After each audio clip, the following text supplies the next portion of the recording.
this culture of trust and learning is so important. It's such an important piece of this because this is what's going to help all the other parts go smoother. Because without trust, you're going to still have difficulty with resistance. And um, yeah, and that's not what we want. Strategy is standard. But leading people, that's where the magic happens. In every organization, there comes a moment, a shift, a stretch, a choice. How do you help your people thrive? Give them the voice, the tools, and the leadership they deserve.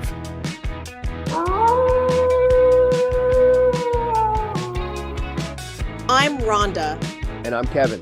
Welcome to the Wolfpack Rise and Howl podcast, where we talk about what it takes to lead, coach, and transform from the inside out. Hey everybody, welcome back to the Wolfpack Rise and Howl podcast. I'm Rhonda and I'm here with Kevin today. How are you this morning, Kevin?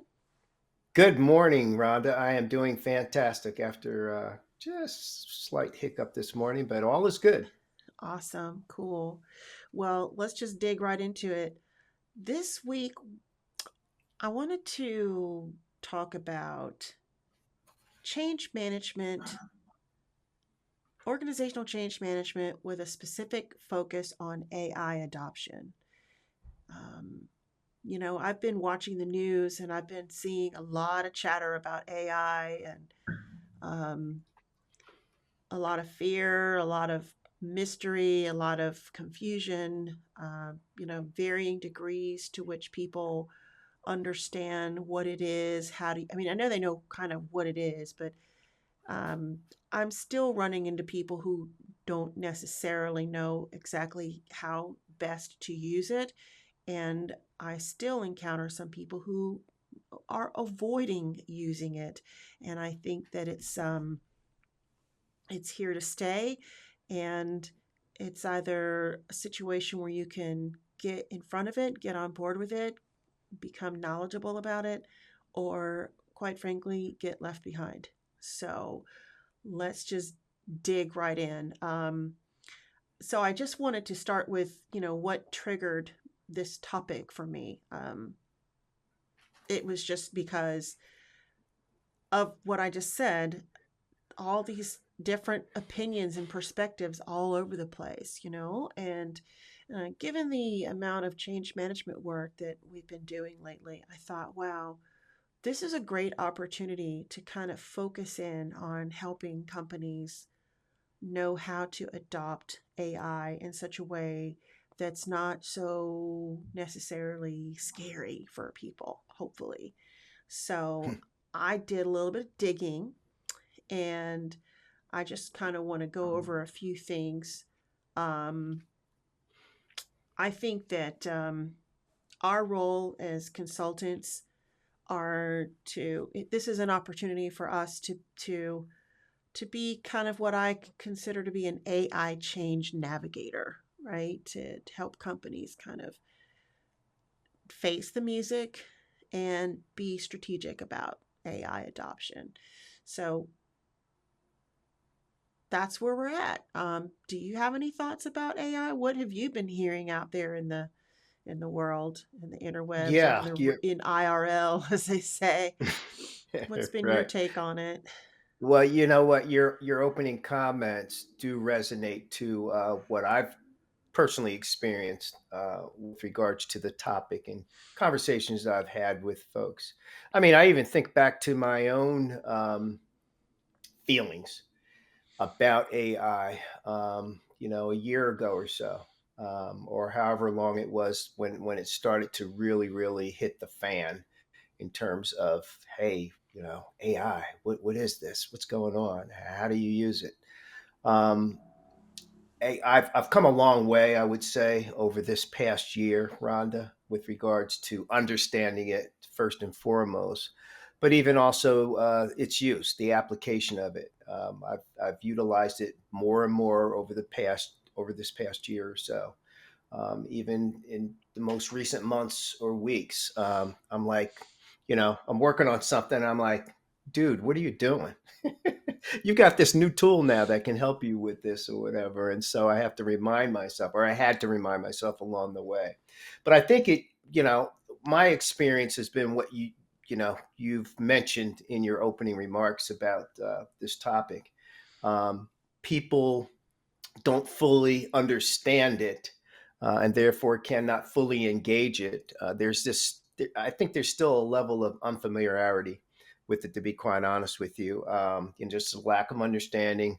Um, there are also some built-in fears because you don't understand or know something completely. Then that typically will conjure up fear, and so the fear, though, that I think most people have about AI is, the negative connotations that are mentioned about it in terms of replacing people, replacing their jobs.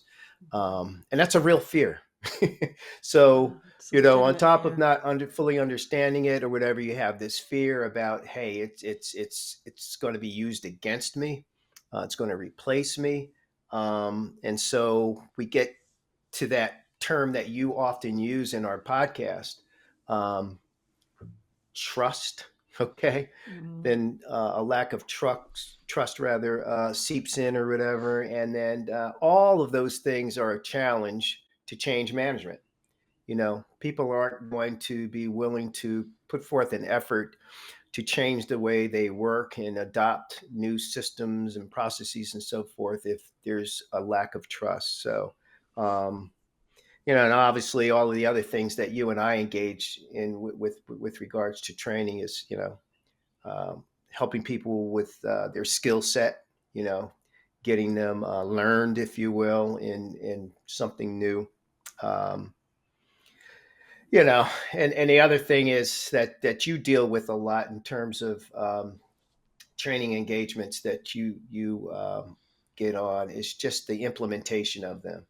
A lack of a strategy or clear strategy and that kind of thing. And so all of these things I think, are the challenges that you know that we face with regards to the adoption of Mhm. AI. But certainly there are things that we can overcome. So.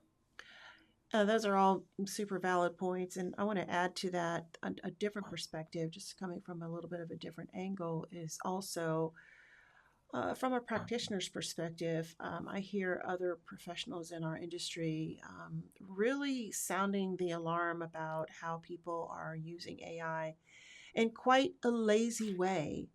And um, thinking that AI can just be used loosey goosey, like you just, hey, put some input in and whatever it spits out, you can just take that and run with it. And I can't disagree with that more. And here's the reason why: it's like anything, it's only the output is only going to be as good as the quality of the input in the way that you prompt it and the way that you use it. And one thing that I really want to stress is that you still are the expert in the room, even if you use AI as a tool to save time. I know when I use AI, I use it to help me research, for example, but I use it in such a way that I fully understand that I have certain competencies and skills um, lots and lots of experience to be able to differentiate and tell whether what it's giving me is accurate or not. And I think that can't be overstated, the importance of that, because you cannot just take it for what it is. I've seen it um, give false information. And so you have to be very diligent in using it to make sure that it's giving you accurate information. And I know that folks in the academic world are very concerned about this. What is the validity of some of the information that you're getting from AI, and how lazy is it making people? And I've unfortunately had the displeasure of having worked on a recent group project where certain individuals were just a bit unscrupulous with the way they were using AI. It's like they felt like it was just the silver bullet that they could just quickly go in and just throw something in there, and then whatever it spit out, they literally just copied and pasted it and just put it into the materials that we were working with. And I was just about to lose my ever loving Schmidt. Okay. um, I was so pissed off about that because I'm like, you guys can't just take that and just throw that. That's so lazy. So what I do is I command it when I put the prompts in. I was like, whatever I'm asking for, I always follow up with and provide sources. I want references.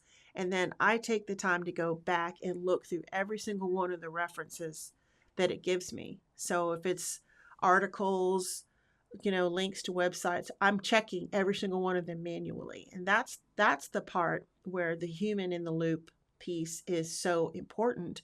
And I can tell what's BS versus what's, you know, true. So let's just start with that.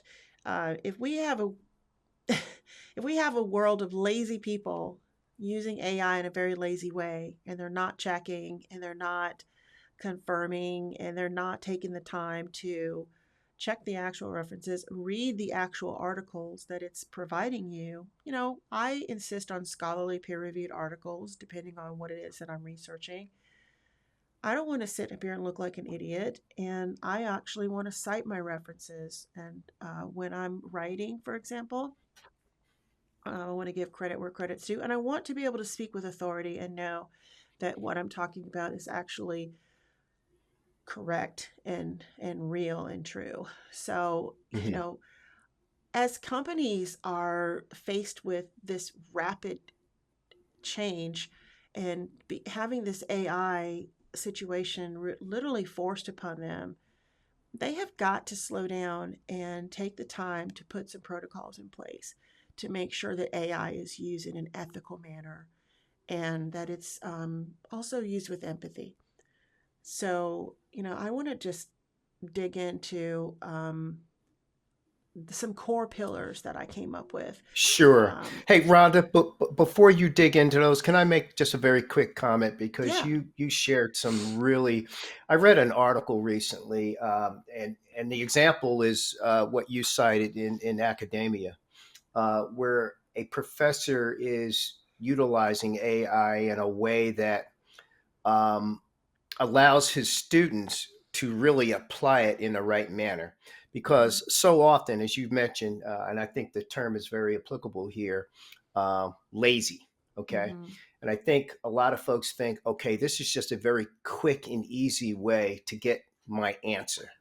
Mm-hmm. But, but sometimes it's not just about finding the answer, it's about finding the information that leads to the answer so that you have a better understanding of whatever it is that you're researching or trying to find an answer to or whatever. And so Mm-hmm. this particular professor engages his students and actually even tests them on, okay, what is it, what information did you get or obtain through AI, Chat GPT, or whatever. Um, and then how did that inform, what you arrived at as far as an answer or whatever?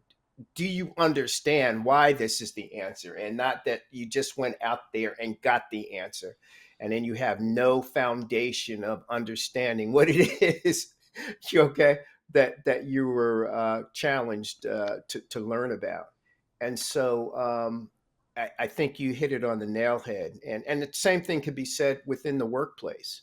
Um, I think employees have to really understand the information that they've obtained so that they know, first of all, that it is valid, that it is reliable. Yeah. Um, so yeah, you really hit that one on the nail head. I'm glad that you infused that because that does bring up an extremely important point that arriving at the answer and retrieving the information that you're looking for whatever purposes that you're using it for is definitely one thing. But I would say that it's worth adding into the process a method by which you can measure how people implement a tried and true process for validating the information. That should be a part of the steps in Hmm. using AI, and people should be checked on that. Yes. There should be definitely a protocol for making sure that you're vetting the information that you get and that you understand how to fact check and validate accuracy, and that you consistently actually do that as a part of your standard Hmm. procedures for using AI. So, thank you for adding that piece on, because it's I think that's going to be the difference maker. And if companies or academic institutions, whatever the case may be, if that is not made a best practice that's mandated, then we're just going to be in for a whole lot of slop. And anything would go. And, how will we ever trust that what we're getting from an individual has been properly vetted? And I would hope, like, if I was leading a team and they were responsible for researching and, pulling something really super important together, I would want to know that I can depend on them, that I can trust them, that they have the integrity to go through the proper procedures to make sure that they're using AI correctly, ethically, responsibly. So that's a very good point. I like to hear that that particular professor is making sure to build that in as part of the process, because at the end of the day, people can get upset at students. Oh, well, they're using AI. You can't stop it. Let's be realistic.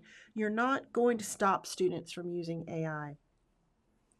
You can, Yeah, absolutely. And that was the professor's premise. right. That's what led him down this path to utilize it in the way that he does or whatever. And actually, Mm-hmm. he thinks that, it's a very positive outcome to it because it's a tool. Yeah, it helps you to get, to solve and get the answer that you're looking for. But it also, and he's using it in a manner where it allows the student to learn along the way and not just come up with a quick answer.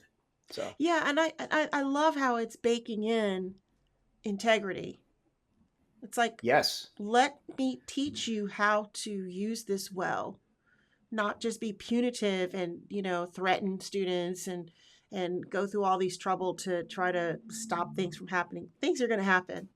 They're just going to happen, period. People are going to do, and there's always going to be some kind of a workaround. There's always going to be a hack. So it's better to just face it head on and address the elephant in the room and find a way to be realistic about how to deal with it. So yeah, thank you for bringing that up. So speaking on that, I have I have 5 core pillars that I want to share just really quickly, that are the basis for responsible. What I'm referring to it as responsible human-centered AI adoption. Okay, so Okay. here's what I would focus on if I'm working with leaders and teams in an organization. So first of all, start with empathy. And, to assuage all the fears and things that we first started talking about when we began this conversation, we have to start with understanding how people feel about the whole situation and not making assumptions. Um, it's a safe assumption that there is fear. We know that because that's been very well stated. That doesn't You don't have to look far to see that. But some of the key questions around this that you would want to ask are, how do people feel about AI? Uh, what are their fears or their misconceptions about it? And really write that down so that you have something to work with in terms of how to address those specific fears and misconceptions. And be really honest and ask people, to share, where the people feel that they might be replaced instead of supported. And the reason for this is because when I get to the next pieces, you know, ultimately the goal is for AI to be a support tool and hopefully not a replacement. I know it's inevitable that there are jobs that have already been replaced, and un- undoubtedly more will be replaced because of AI.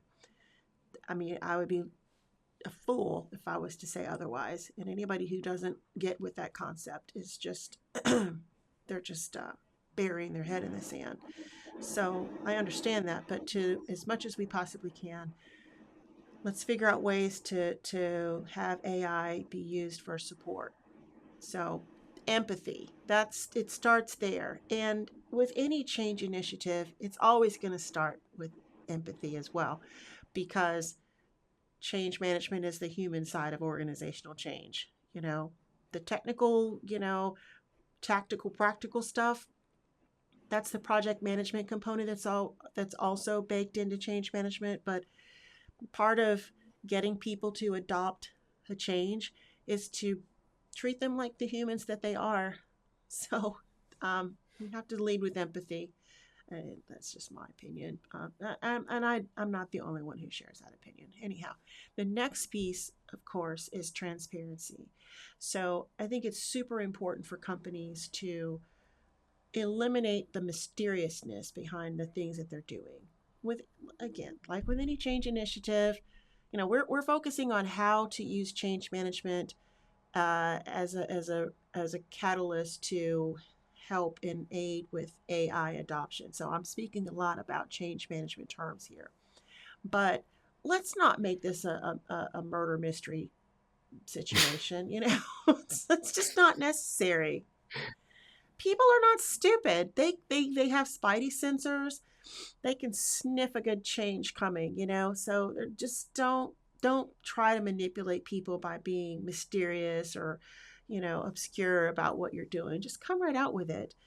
um so and in doing that, and I've got notes, that's why I'm looking off to the side here. So in doing that, you want to address like what AI tools are being introduced and why. Okay, so that speaks to that. Am I gonna is my job gonna be replaced? So this is where you have an opportunity to demonstrate how the AI tools that you're adopting can be more for support. So make sure that you are clear about what's being introduced and why they're being introduced. Make sure that you're clear about what data will be used and how it's going to be protected. And also be very, very clear about the decisions that humans will still make. Okay, so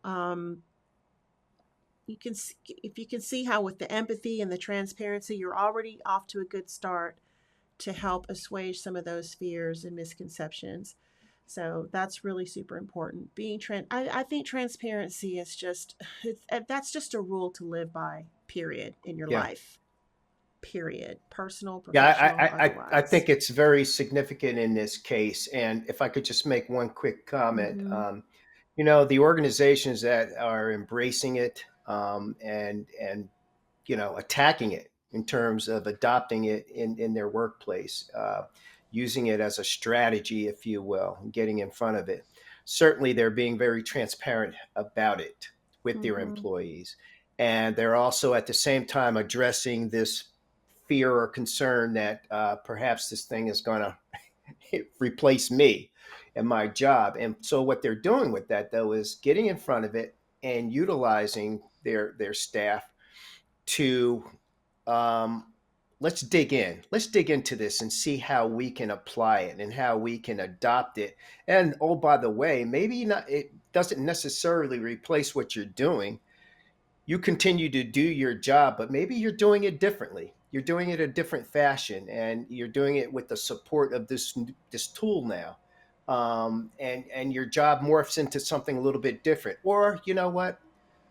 It doesn't necessarily replace you, but it allows you to segue into a different role, if you will. Perhaps maybe you're not doing the same thing that you've been doing prior to the advent of AI or whatever. So I think that's a strategy that most organizations are using today to actually adopt it and get their employees to feel more comfortable with Mm-hmm. it. Well, I want to add something to that, because in in coaching, for example, um, there's there've been some coaches in the coaching industry that have talked about, is Is AI going to replace us as coaches? And here's what I say. How about AI can relieve you of some of the tedious stuff that you have to do, the administrivia, so that you can actually focus more on the things that you're actually really super good at. Imagine someone who's, a brilliant, I can't even think of something, just whatever, a brilliant, whatever the heck it is, okay? But they have a lot of tedious administrative tasks that are associated with their work. And wouldn't it be beautiful to just be able to hand off some of that mindless stuff, report making and note taking. Like I like to use AI in note taking so that I can focus more on being more present with the people that I work with, and so that I can actually utilize my expertise in a more concentrated way and leverage my time more effectively doing the things I'm actually hired to do, that I'm actually good at, that I'm an expert at, instead of spending so much of my time doing things that AI can take off of my plate and save a lot of time. So that's one way to look Absolutely. at it. Absolutely. Along with that, how about it allowing one to unleash their creativity that they don't normally engage because they're spending their working hours performing the mundane, if you will.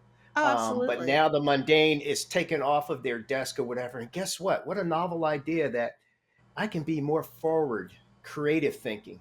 Okay. I do have that talent, but it's been dormant because it's not been Mm-hmm. exercised. But now the tool AI is allowing me to be that creative person and to engage Well, ideas and just approach my work entirely different than what I used to. yeah, that's a great point. It's actually, I say it allows you to actually be a little bit more human, if you will. Mm, mhm. Because you can work faster, and you can, I know for my own sake, I sometimes I get so many ideas in my mind about things that I'm interested in exploring, things I want to write about, things I want to create. And it's so frustrating when you are slowed down by the fact that, I can't type as fast as I'm thinking. I lie awake at night sometimes, and I have all these ideas that pop into my brain, and I'm like writing stuff down. Like my desk looks like the mad scientist works there sometimes. I've got scraps of paper with things just that come to me. And there's not enough time in the world to get to every single one of these. But if I have something that can help me do mundane things that are so tedious and time consuming, and take that off my plate and allow me to dig deeper into these other creativity, like you said, which is really huge. That's really awesome. And I do have to agree that that's actually been a benefit for me, as I started to use AI. Because I'll admit, I had a colleague who, a couple of years, it's been, because it's been about 2 years ago, she was telling me, "Oh, have you checked out AI? Have you done this? Have you done that?" And I was really apprehensive at first. I was like, "No." And I was really not with it. Okay. But I am now, and I've changed. And now that I'm using it, I'm like, whoa, I'm really, it's like amplified what I already had going on. And it's enabled me to go further with my own authentic thoughts and creativity. Yeah, So that's a Rhonda, different perspective. just a quick related, but at the same time unrelated.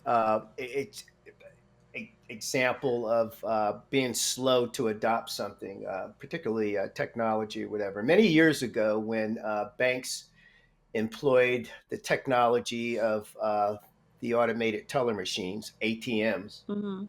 I was one of those skeptics Really? that did not embrace it initially. I came late to the party. I would rather get out of my car, park my car, go into a long line in the bank to cash a check or to make Oh a my deposit. gosh. How far before back could you using just the take us, Kevin? before using the ATM. And then one day I was like, I just saw, enough people that, I think a couple folks questioned me like, dude, you still go in the bank to do that when you can? Dude, you mentioned So checks. You just took us all the way back to like 1990. Like checks. What? that's what I'm talking about.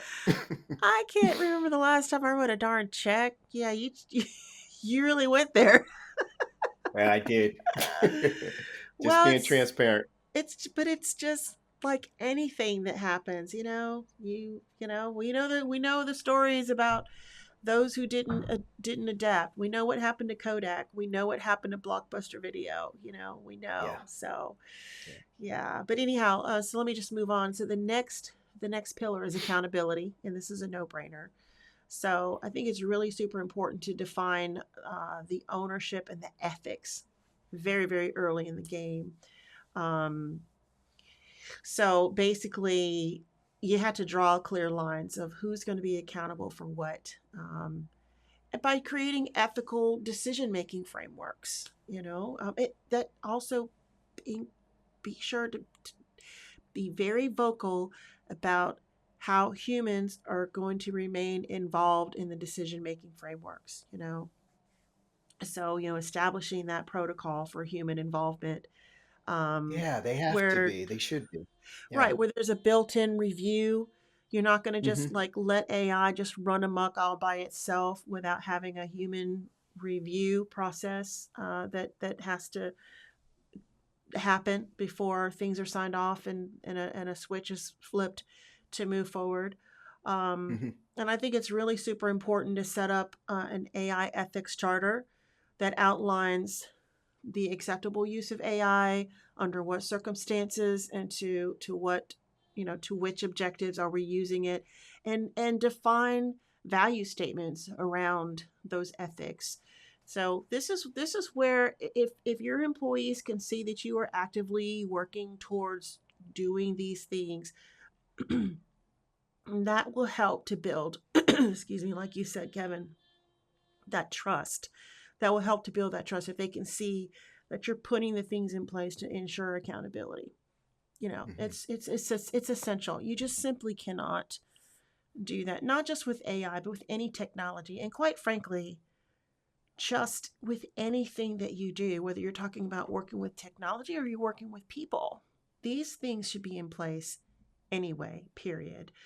Um, so, and this is also the point by which you would clearly define all the roles and Hmm. all of the things that those roles are accountable for, so that anybody can show up and look at the organization or a department or a team and be able to look at a charter and recognize, okay, well, this person's responsible for this. They sit within inside of this team. This team is responsible for doing that. They have a shared purpose. They have a shared objective. They sit under this department, under this director, whatever. This matrix for accountability should be very well defined and should be clearly documented so that you can hand it off to an outsider and they should be able to read it and understand it. Yeah. So, really, that's just really taking off my performance consultant and learning and development boxes here, because that's those are the levels of quality that I'm used to working around. So, Hmm. the next one is capability. So, this is another piece. This is where the knowledge piece comes, the learning part comes for your change initiative. So, how will you equip people to work alongside AI? So, you know, this is where my expertise comes in helping companies to design learning and development experiences that help employees build AI fluency. That means helping them to understand what AI can and cannot do, what AI should and should not do. Again, referring back to the accountability piece on the shoulds and the should nots, okay? Um, and here's an opportunity to really go all in on helping to show how AI can be used to amplify their human skills. Kind of like what I was describing just a few moments ago about how when I started to use it more, I felt like I was just Well, amplify, that's a really, really good word, you know. I Hmm. was able to do more and go further because I wasn't bogged down with some of this really super mundane, time consuming, tedious stuff because that's not the best use of my skill set. You know, my skill set is to use my mind, my education, my experience, my creativity, you know, to do what it is that I need to do, and not be tied down with all this other little stuff that's just menial.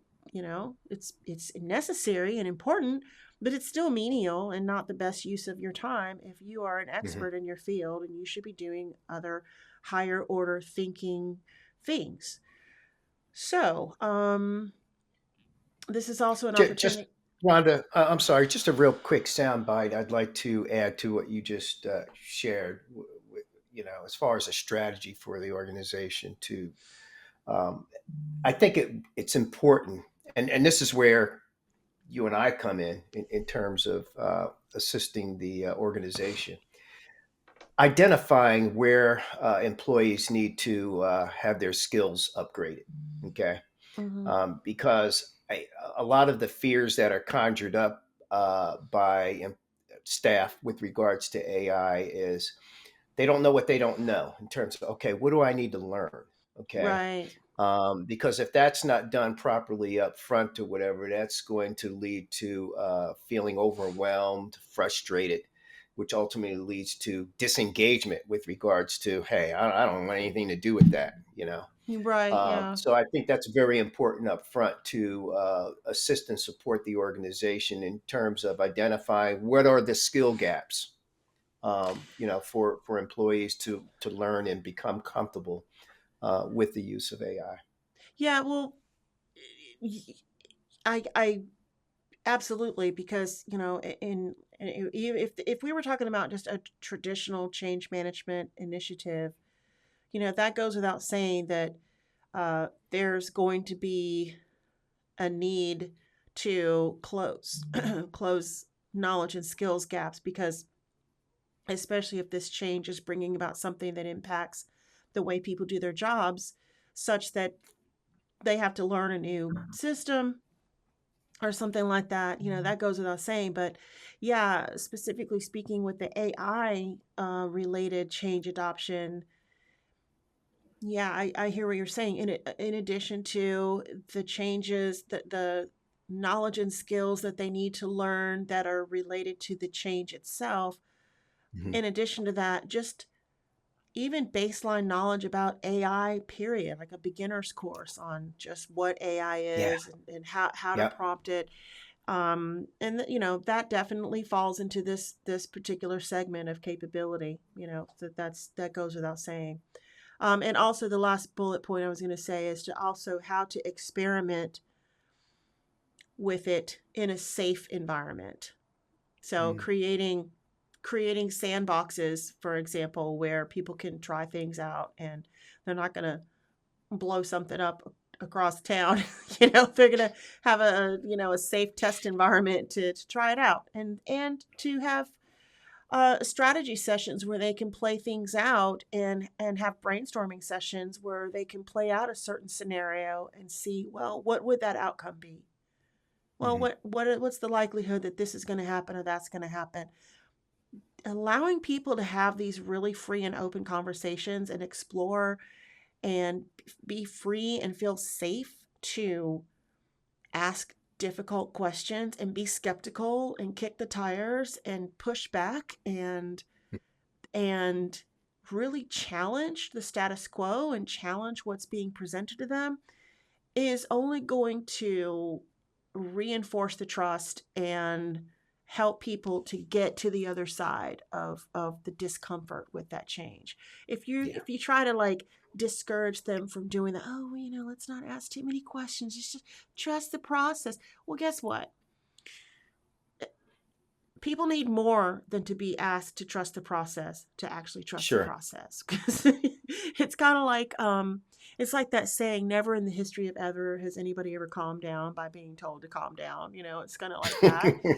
Right. So you can't just merely throw out, oh, just trust me, trust the you know, I grew up in California, and back in the 80s, there was a saying that if somebody was from Beverly Hills and they said, "Trust me," that had a whole other meaning. And I'll just leave it at that.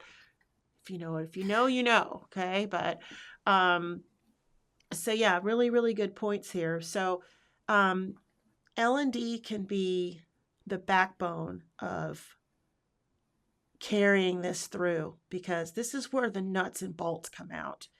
This is where the learning happens, and this all the other things are critically important, but in terms of like the doing part, you know, the capability piece, if people aren't capable, all the other stuff really doesn't matter, because you Hmm. have to be capable to be able to adopt the change, period. Yeah. So I hate to say it, but you can get by without the others. It won't be pretty, but you cannot get by without the capability component of Hmm. change adoption, because that means that nobody knows how to actually execute the change. You see? So this is a super, super important piece. And then the last piece is culture. And, we've talked about this a lot. How I feel about culture. You've got to, from the top down, leaders are there to inspire. And it's interesting, we talked about different levels of leadership in our last podcast. So this is an opportunity where if you have change champions that are working throughout the organization to implement change, and we're really, really doing this change adoption well, everyone within the organization should have a level of awareness about what's happening and what's going on, and everybody within the organization should be an embodiment of the culture that drives this change adoption. So, to help leaders embed the change by reinforcing this culture of trust and learning is so important. It's such an important piece of this, because this is what's going to help all the other parts go smoother. Because without trust, you're going to still have difficulty with resistance, and um, yeah, and that's not what we want. Hmm. So in this piece, what does that mean? What does it look like? This means to coach leaders on how to model the ethics that we talked about in one of the previous pillars. Um, and part of this is, I would like to say, being open and honest and being more human. Do more storytelling.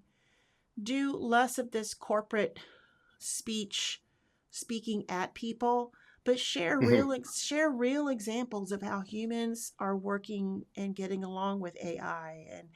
share. And you know what? Again, I'm not a big fan of just sugarcoat and only show the positive sides. Be honest, because people can call BS. They can smell it on you if you're not honest with them. So share the real stories, but be realistic about it. Don't just give them the picture perfect little picture, because everybody knows that Right. that's not real, right? So, Yeah. Speak truth to the challenges. right. Absolutely. But Hmm. use storytelling to bring a human touch to it. That's an Right. important piece, because storytelling Yeah.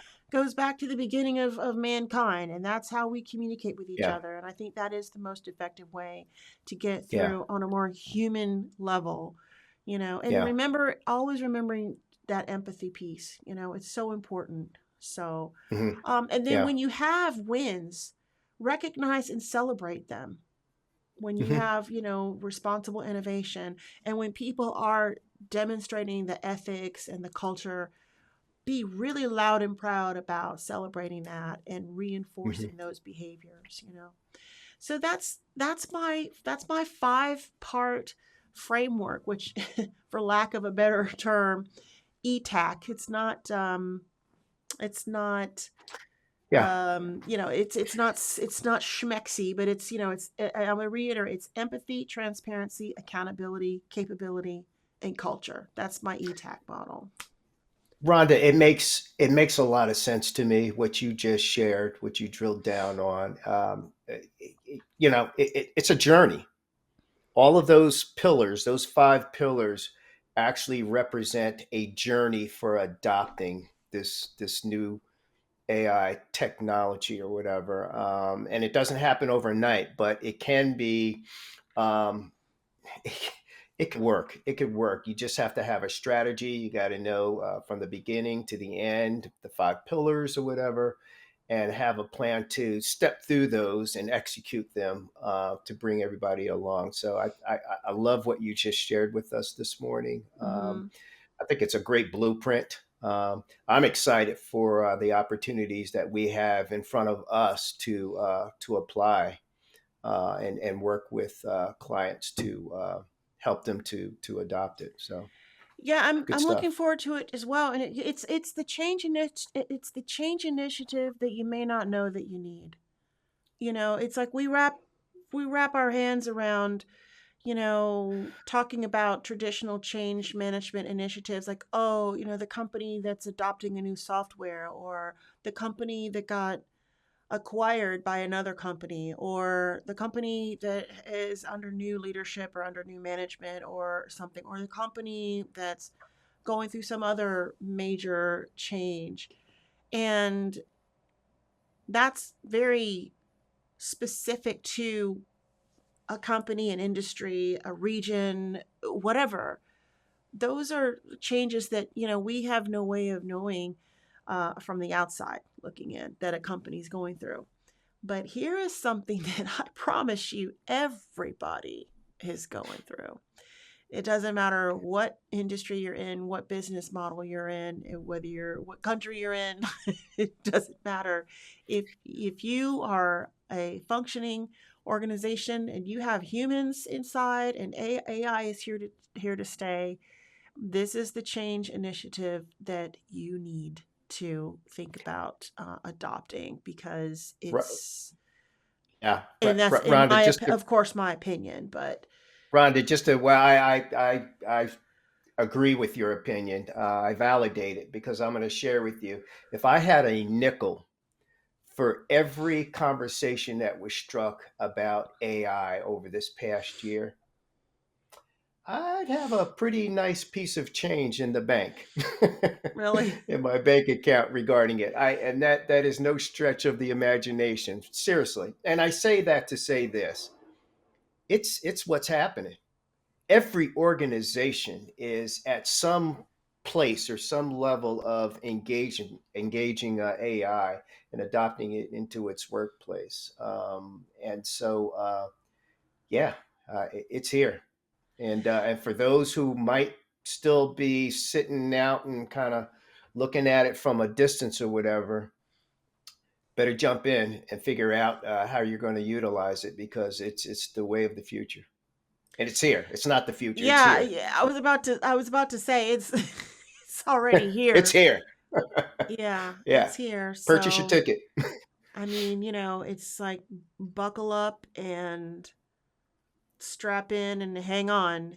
And I mean, you know, there's definitely concerns. I have them myself, but we can choose to be crippled by fear, and we can be paralyzed by uncertainty, and we can be stuck in analysis paralysis and fail to move forward, or we can just face the challenge that's before us with a structured framework and do the best that we can to be as ethical and human centered as we can be and move forward in that way. Yeah. I choose the latter.